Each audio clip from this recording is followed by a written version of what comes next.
Mart is-surġent tal-Pulizija li ġie ordnat iħallas ftit iktar minn 23,000 euro wara li l-qorti sabitu ħati li kkaġuna danni fuq sewwieq fi sparatura li tmur lura 21 sena esprimiet id-dispjaċir tagħha.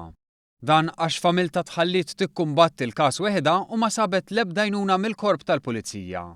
F'intervista mas-sit one.com.mt, Connie Xiberras enfasizzat li żewġha Frank kien meħlus mill-inkjesta maġisterjali u dik maħtura mill-Prim Ministru ta' dak iż-żmien u li baqa' jaħdem bħala pulizija tant li applika u laħaq surġent. Meta ġifieri ir-raġel tiegħi kien involut f'din l-isparatura ġie mwiegħed mill-korp mill-fizzjali ta' dak iż-żmien l-għajnuna kollha għax huma kellu xtort u kif irriżulta mill-inkjesti, però meta reġgħet infetħet fit-2012 il-korp taħdaru.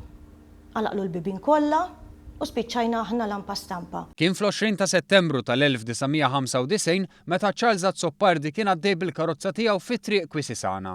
Quddiem il-qorti is-sewwieq stqarr li sab żewġ persuni f'karozza weqfin fil-ġenb ta' triq u filwaqt li wieħed minnhom kellu pistola f'idejh għamlulu sinjal biex iwaqqaf il-karozza fil-ġenb ta' triq.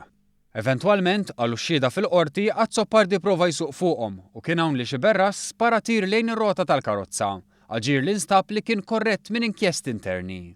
Iżda fl-2012 il-qorti ċivili sabet lil Xiberras ħati u talbitu jħallas lis-sewwieq is-somma ta' 33,878 euro. Kien hawnhekk li l-Pulizija appella mis-sentenza bil-qorti tal-appell tnaqqas is-somma għal 23,626 euro.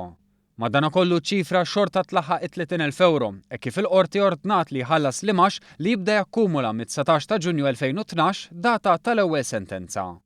Ma' one.com.mt Connie qalet ukoll li l-familja għaddiet minn trauma morali. Ir-raġel tiegħi ilu snin ibati mill-ħruq ta' stonku, irid jieħu bil-fors il-permli.